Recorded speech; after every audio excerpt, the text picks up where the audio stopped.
By 2023, I told Jen, my nurse, that I don't have chronic pain anymore. Never thought I'd hear myself say that. And I'm happy to say for the first time in years, I had recovered from CRPS, a condition previously called the suicide disease.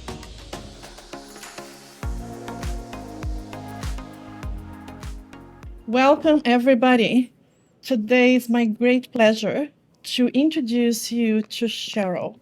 She's a person who has an amazing story of conquering her chronic pain of 19 years. And she will tell you what worked for her, what Yes. were the instruments that were used to help her conquer this. And I had a small part, very small part, helping her nurse practitioner to help you. Yes. Amazing Jennifer. And Cheryl will tell our story today, and I hope this will enlighten you. So we are at the Canadian Pain Society meeting in Toronto. Yes. And she traveled from Sarnia. Ontario, Yes. for the conference. And then it's my great pleasure to be able to interview her today. Thank you so much for coming here and talk to our audience. It's a great honor, Dr. Furlan. Thank you for having me. I am grateful for this opportunity. If I can touch one person's life with my story. Yeah, you will. Yeah, you will. One person. So Cheryl, why don't you tell us about who were you before this chronic pain affected you? What were you doing? And how was your life before you had chronic pain? Great question, actually. Thank you for asking. Well, my name is Cheryl Beland. I struggled and suffered with severe pain for over 15 years of my life. But before this pain, I lived a full and happy life. I always had a full-time job, serving the public and working hard. I was respected by my employers and my colleagues. I loved my job, I took pride in my work, and I volunteered in my community and enjoyed socializing. I was well known and liked by my peers. I was active and I enjoyed exercising regularly, lifting weights, golfing, playing pool and darts, fishing, traveling. I attended lots of concerts, big sporting events. I had a great social life and had established many friendships, both at work and with longtime friends from my late teens. I was a social butterfly, very confident, and I loved my life. No. So Cheryl, what happened to you that started this journey with chronic pain? Well, it was something I never saw coming, that's for sure. In 2006, I had suddenly developed excruciating pain in my left wrist after I left work. I went to see my doctor, who referred me to a specialist right away. A few months later, I had surgery for repair of a tendon. I returned home with no feeling in my arm, but as the nerve block wore off, I started screaming with severe pain. I couldn't even hold my own arm up. I was then prescribed painkillers that did nothing. I went back to the hospital for assessments, and the arm started to swell, and burning pain escalated. It felt like my arm was being set on fire, and the experience was horrendous. I was referred to a pain clinic and diagnosed with RSD, which is reflex sympathetic dystrophy, or as it's known now, complex regional pain syndrome, CRPS. Following this diagnosis, I had several treatments that were initiated in effort to reduce my pain. I had a series of stellate ganglion nerve blocks. Those were needles that went into my neck. Very traumatic. I was taking pain pills every 2 hours around the clock, and still the pain just kept raging on. The messaging from the doctors was terrifying. I was being told that there was no cure, none, that it could get worse and spread to the rest of my body, which it did. And my brain could turn off blood to my arm, and I could lose my arm, and that I could become paralyzed. So there was a lot of Look at you. You are not that. no. So something she will tell us the story because she's clearly Yes. not that. So That's right. we are looking forward to see the good part, but that's terrifying. Very scary, yes. It seemed to fear really took over mine and my husband's life. It was just from that point on it just felt hopeless. Didn't know my future. Being told I would never work again. Being told I would have this forever. That it was never going to get better. It was something that it's almost traumatic even just thinking about it. Yeah, those memories. Absolutely. So Cheryl, tell us how did this diagnosis and this condition affected your life? Well, it was a big dramatic change, that's for sure. I had stopped moving. I stopped driving. I stopped leaving my home. I became embarrassed to be seen. I was labeled a drug addict by not just my peers, but people that were in my family because they couldn't understand the amount of medication that I was being given. I'd spent 4 years in my bedroom. I gained 50 pounds. I lost friends and I lost myself. I was deeply depressed, and many times I actually wanted to die. I had become the disease, and it became my identity. And it impacted the ones I love too, especially my husband, who stood by me through this whole experience. And he would help me fill out forms and help me attend appointments. And he had to actually start taking care of the house. So from like 2008 to 2010, I was taking high doses of very, very strong medications. Oxycodone, Tramadol, lorazepam, gabapentin, sleeping pills, duloxetine, oral ketamine. I was trialed on methadone, lidocaine infusions. I had a procaine infusion that caused drug-induced lupus that nearly caused me to die. It was, I was put into the hospital for 6 days.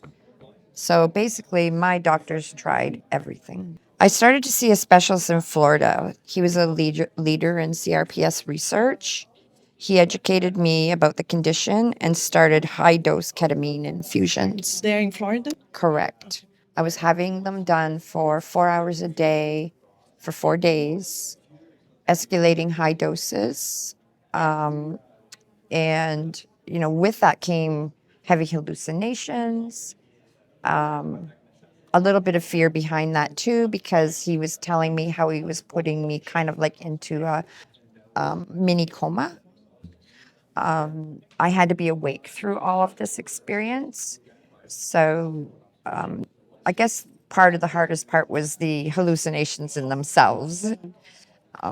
It's a real crazy treatment, however, very effective. Very effective? Yes, yes. He was able to do some. He had a way to measure pain. So he had this instrument that would measure my pain thresholds, and it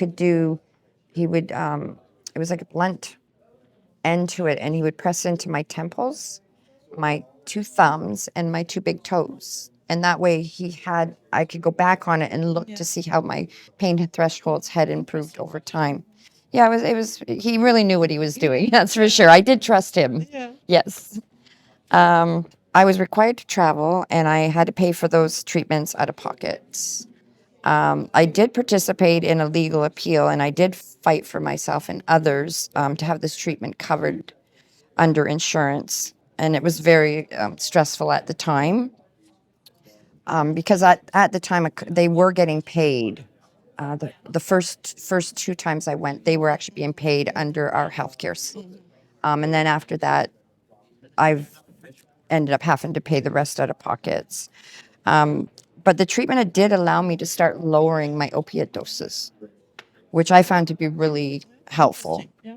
And for a while, after I had a few of them for a while, I did experience some times of pain-free. So the treatments were working. But it was not sustaining. That is correct. So Cheryl, some things were helping, like the ketamine, Yes. that didn't sustain. And from there, what really happened after that? Did things get better, get worse, or how was your mind through all of this? And did you do something that really helped you? We are curious to see what happened next because um, we know it's not easy for people to navigate the system. Like they want to try everything. Yes, that's correct. And it seems that you tried all of the tools that we have in our toolbox. And can you tell us what happened? Did things get better, get worse? Well, there was a time in there that things really took a turn for the worse as far as my mental health went. I found that to me, the CRPS had spread in a massive way. It went more widespread body.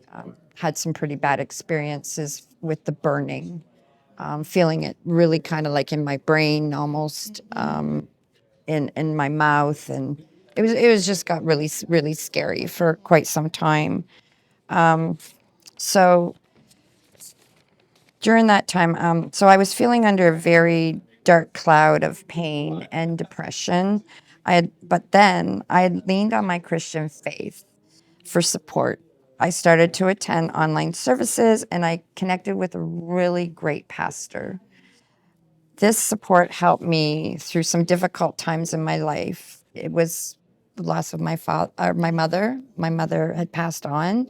I'd also lost a niece to drug addiction, so it really hit hard, being that I was also on medications, and so she had had an overdose to that. I had planned my own suicide. I was getting desperate at this point, so I was starting to plan my own suicide. I was starting to think about like how I was going to write the note, and I just had things going. It was just a nonstop feeling in my head that I wanted out. I was done with all of it. But see, I had lost my father to suicide when I was 17, so I knew what it was like to be the survivor of suicide, and I, in my heart of heart, knew it was the wrong thing to do because I couldn't leave my David. And at the time, my mom, I just couldn't leave that with people because it's something that the trauma stays with you for a very, very long time. And I just couldn't see myself doing that, although I wanted to, real bad. So that experience in my faith was the only thing that kept me going over the years. And then I even started to feel like the doctors were giving up on me. And I was told, Cheryl, you'll be on these medications for the rest of your life. Just get used to it. So I started feeling abandoned and terribly alone. And by that time, like I said, the body pain had become widespread and I was getting insomnia. I couldn't focus and I was very deeply depressed. But then it got better. I think that's a question that everybody wants to know because you are here clearly not in pain, Not in pain. smiling, Absolutely. living your life. Yes, I am. So I think we all want to know what did you Yay! do to get better? Yeah. It's beautiful. It's actually a miracle. I have to say it literally is a miracle. So in May of 2020, I had a new family doctor, and he referred me to the VON chronic pain program.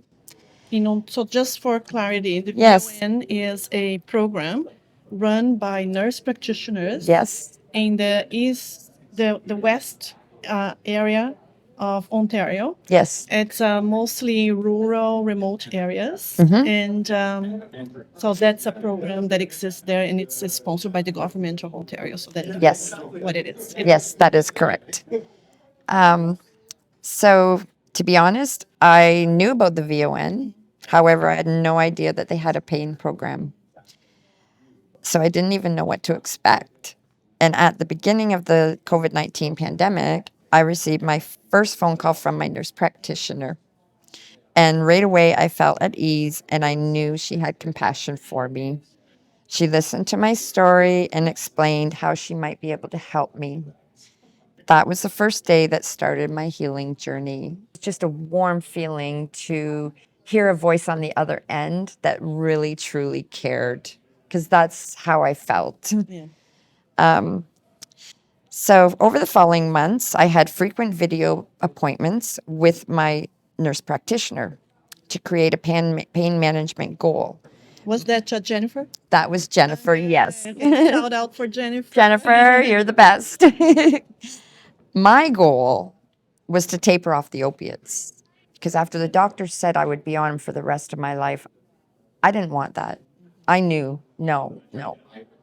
So I needed help to get off those opiates. I wanted off them real bad. I felt that they had started to increase my pain. Yeah.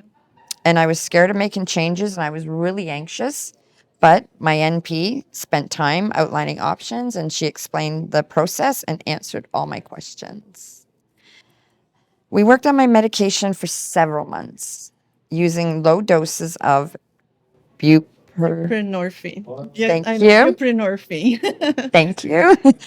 Say Bupe. Thank you, I will. That was to help me taper. So I slowly lowered my oxycodone doses, and I was able to stop altogether in November. Opiate withdrawal symptoms started to escalate. This included widespread body pain, anxiety, sweats, shakes, GI upset. I was hesitant to increase my bupe, but with my nurse's support, I did increase to 24 milligrams a day, which is the maximum. which is the maximum, yes. That dose did resolve the withdrawal symptoms, and finally the pain started to become way more manageable.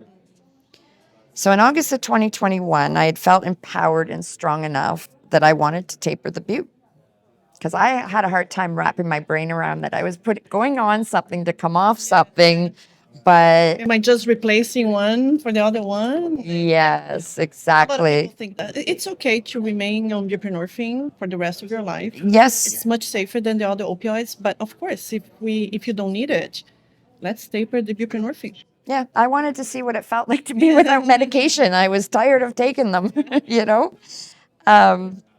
So I just knew I didn't need them anymore. I took my time with this taper and was traveling to Florida during the winter months and I spent time in the sun and I was enjoying the To beach. go to Florida for ketamine injection. That's right. This was The beach and the heat and the sand and the beaches. just to start loving my life again. You know, it was really actually part of the healing process that I just needed that time. And that's where I started to feel hopeful and I was making changes in my life and I was meeting new people and it caused me to want to start to reach out to friends again. I was meeting for lunch and I started going shopping and, you know, I had some good days and I had some bad days. And it was really hard work, but it was the right thing for me. So I found that even though the work was hard to do it, it wasn't always the most pleasant feeling. I was empowered Yeah. by, look what I can do. I can do this. You can. But Jen helped me with that. She supported me. She was always there for me to talk about it.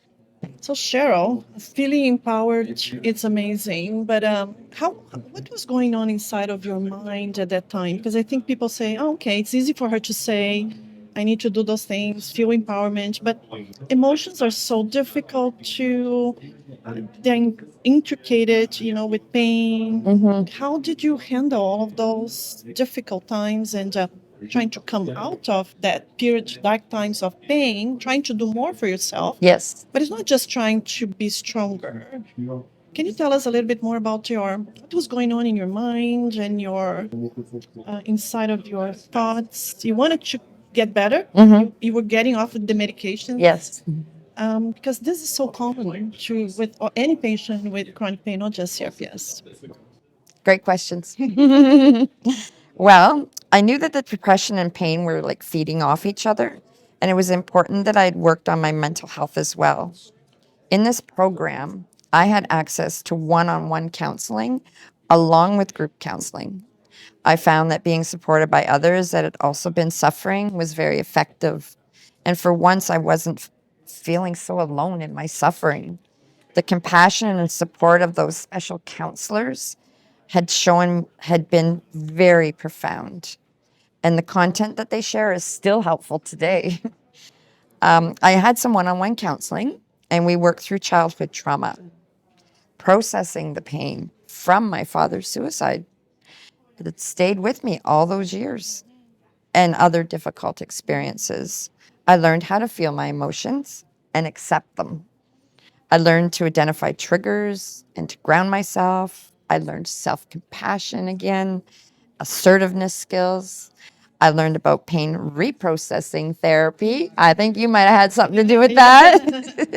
I was, And I run a program called Project Echo in Ontario, and Jen participated in that program, learning. So her nurse practitioner participated in Echo, yes, and we talk a lot about the mind connections and pain reprocessing therapy. So I think Jen applied a little bit of what she she learned did. with Yes. you. And she taught me some somatic tracking Yeah. as well. And just feeding myself to recreate those new neural pathways in my brain instead of just going immediately to the trauma. And I was also introduced to a program through the VON, and it's called the SMART program. And that's where it's like an exercise and fall prevention.